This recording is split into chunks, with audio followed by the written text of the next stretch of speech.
Next up, Ron White.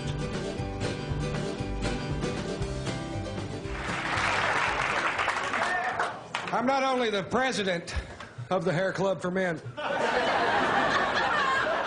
I'm a donor.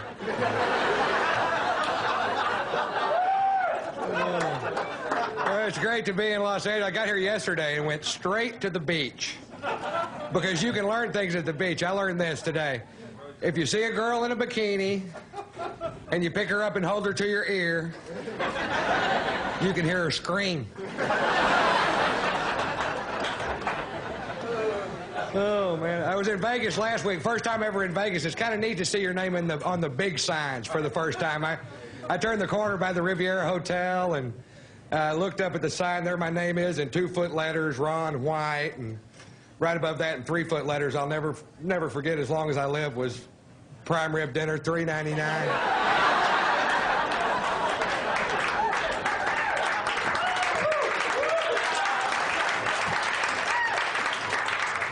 You can do things in Las Vegas that you can't do in my hometown. There's some guys from the club took me to a topless bar. Now, I wasn't going to go because, well, you guys back me up on this. You've seen one woman naked. You want to see the rest of them. I ended up getting back to my hotel room like 7:30 the next morning, and I went up to the desk to leave a wake-up call, and I told the little girl behind the desk, I said, I need to leave a wake-up call for 7 o'clock, and she said, Mr. White, it's past 7. I said, no, the next one. You got another one coming around, don't you, sweetheart? Why don't you just put me on that one? I hear they're running 2 a day through Nevada now. I got thrown out of a bar in Vegas. Now, when I say I got thrown out of a bar, I don't mean somebody asked me to leave, and we walked to the door together, and I said, bye, everybody. No, 6 bouncers hurled me out into a street like I was a human Frisbee.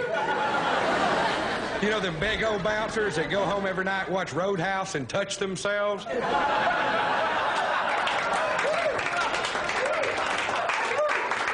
Right, for wearing a hat. I walk into this bar with a hat on, a $300 hat. This guy, take off the hat. And I was like, why? He goes, it's our rules, take it off. I was like, man, what's the deal? He goes, I'll tell you what the deal is. Dorks in this area wear hats, and we're trying to keep them out of our club. I said, oh, really? The only way we can tell where I'm from is if they have their hair cut like yours. And he walked away, and then like an hour later, I put the hat back on. The guy comes over to me. Now, I'm 6'2", 235 pounds. This guy comes over to me, poking me in the shoulder with 2 fingers. He says, you're out of here. And I said, I don't think so, Gomer. And I was wrong. They hurled me out of that bar. And then they squared off with me in the parking lot, and I backed down from the fight because I don't know how many of them it would have taken to beat me up, but I knew how many they were going to use. I was out there, somebody broke into my car while I was out there and stole my radio, which made me mad. I had to go to the insurance company. I was filling out these forms, and I got to the part on the form where it says, what kind of radio was it? And I told the old boy, I don't remember. And he said, Mr. White, if you can remember what kind of radio it was, we'll know how much money to give you. That's some good news right there.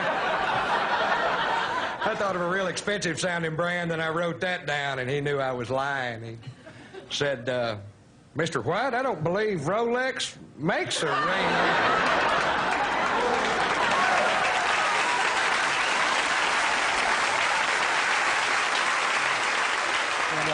It's a clock radio.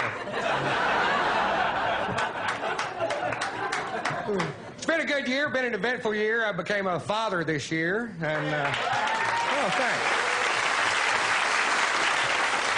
Thanks very much. My son's name is Marshall. I named him after an amp. I was going to name him Peavy. You know, my wife is all bent out of shape because I was not the husband of the 90s, and I was like, sorry. You know that guy that gets into every little aspect of the pregnancy, every little detail of the pregnancy? We've been married for 10 years, and it was a surprise, and it scared me. And kind of a neat deal. Our best friends had their baby at the same time, so we got to go through the pregnancy with them.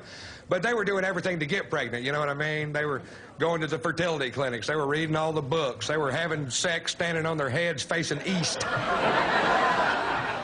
And he was so much more attentive to his wife's pregnancy, you know what I mean, that he just made me look bad. Oh, the second he found out she was pregnant, he wanted to look up his wife with an ear light. And I have never wanted to look up my wife with an ear light. All right, once we were drunk fishing. Thank you very much.